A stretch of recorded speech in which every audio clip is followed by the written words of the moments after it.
What's going on, my little piglets? It's your BFF Pork Chop here, and I'm coming at you with another video. A rant, a rave, a talk, a discussion, a ramble about America's team, the Dallas Cowboys. Before I get started, if you guys can please go ahead and hit that subscribe button to become a piglet. And also turn that bell notification on, that way you're notified every single time I upload one of these videos. The Toronto Huskies franchise, which is hopefully starting this week. Hopefully it's starting this week. Don't shoot the messenger, but hopefully it's starting this week.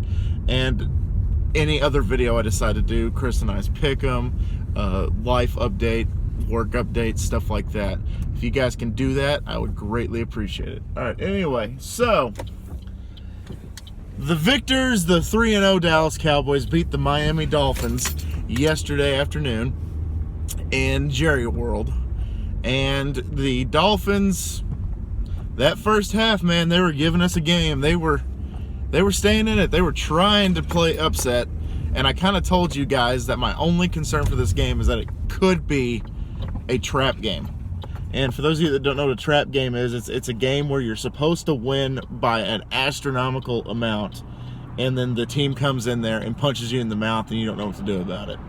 That's what the Dolphins did to us that first half. Wow, this looks really bad. This reflection here looks really bad. It's like, But anyway, so the first half, the Dolphins won that first half. We were still winning point-wise, but the Dolphins won that first half by a lot. The time of possession, the drives, the interception they got against us, they were doing it. And if it weren't for that fumble by Drake pretty much at the goal line, the Dolphins could have been winning at halftime. So that interception, going back to the interception that Dak threw, my goodness, man. I had a friend of mine message me on Facebook during the game, and he was like, he's got to stop doing that. And I'm like, yeah, that wasn't good. What the hell happened? He's like, he got too greedy. I was like, yep, that's the definition of being greedy, is Dak was feeling it. The guy was feeling it, and he threw into a really tight window with a bunch of Dolphins around one of his guys, and you saw the end result. It was an interception. Luckily, it was minimal damage when we got the ball back. But other than that, the second half happened, and the Cowboys came out, and they did what they were supposed to do. They put the pedal to the floor and didn't look back. The Dolphins, just the tale of two halves, because the second half, the Dolphins, they look like the Dolphins that we were supposed to beat.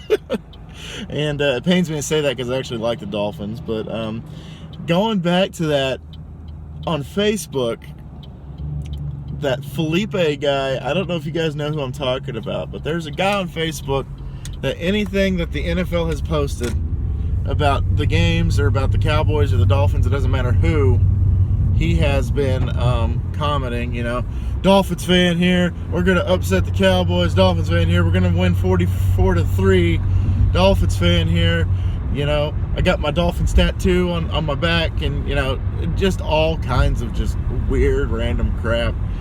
So I guess he kind of went viral this weekend, Felipe, the Dolphins fan. And that was just interesting to see, because it would be something like, the Atlanta Falcons fall to the Indianapolis Colts, and down the comments he's like, "Go Dolphins!" And he has like a picture of him like flexing, and he always does the sling blade face, the the French Rapidators face. So that was interesting to see. The entire weekend blowing up everything that the NFL commented on, or the NFL post that he would comment on. So what does that mean for the Cowboys? I think that defensively they showed up. We had two running backs that had 100+ yards rushing. First time that's happened since, I think they said 2009. And Dak looked damn good. Besides that one pick, he actually rushed for a touchdown, if I'm not mistaken. Witten didn't get a touchdown, unfortunately. I wanted Witten to get like a touchdown a game. That would have been kind of cool. But Coop got 2 touchdowns. Pollard got 1 rushing touchdown. Dak got 1 rushing touchdown. So, I mean, it was a good day besides that pick. And I don't think Dak got sacked very often. And even Taco Charlton sacked Dak, I believe, one time. So the guy that had 5 sacks going into this game in his career got another one, and it was against his former team. And they were talking about how weird it must be for him because he was there for 3 years, and then we just let him go. And so he gets picked up by this team, and he had to fly back into Dallas. He had to ride in the team bus back into Dallas. He had to go to the visiting locker room in the place he played for 3 years. I mean, it must have been crazy. It must have been ridiculous for him. So, anyway, I mean, call a spade, call a bust. I guess he was a bust, so that's why we let him go. But, I mean, we had to have Robert Quinn somewhere on that team, and Robert Quinn actually went in there and did fantastic. But regardless, a W is a W. We're 3-0, standing tall at top of the NFC East. I don't even think we could win the AFC East, but anyway, that's a different story. If I'm not mistaken, that's the Patriots division. But anyway, we're 3-0, and the Eagles are 1-2. Not the Browns. What the hell am I doing?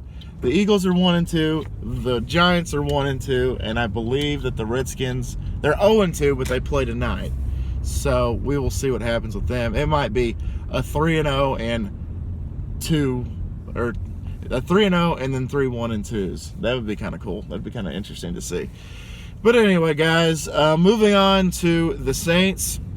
The Saints did what I thought they couldn't do yesterday, and that was win big against Seattle. So I was like, oh, that might be kind of a cush win for us if Breezy's out. But I don't know, man. I don't know. I thought we would have been okay regardless if Breeze was playing or not. But what they did to Seattle, I think we're a better team than Seattle. But I was like, I don't know about all that, man. I expected us to like blow them out this weekend.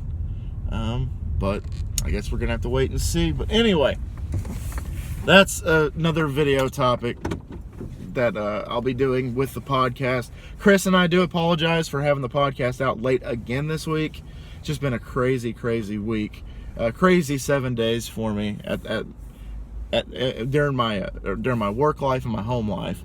But I guess I could make a video about that. Maybe I should make a video about that. But anyway, I'm gonna get it here, guys. I gotta go into work. Have a fantastic Monday. I hate that it's Monday because I really just want to go back to bed. And the weekends don't last long enough anymore these days. When I was a kid, the weekends used to last forever. Now they're just kind of it's Monday, Tuesday, Wednesday, Thursday, Friday, Saturday, Sunday, Monday. There you go. Go back to work. Go be a decent human being. All right, guys. I'm going to get out of here. Thank y'all so much once again for dropping by. Please give me your score predictions. How did your team do during this week's games? And let's just have a great week, and hopefully Sunday will be here again before we know it. Thank you so much once again for dropping by. And always remember, my little piglets, Cullen Pork Chop loves y'all the mostest. Y'all take it easy, guys, and I'll see y'all next time. Say it with me, everybody. How about them Cowboys? Bye, guys!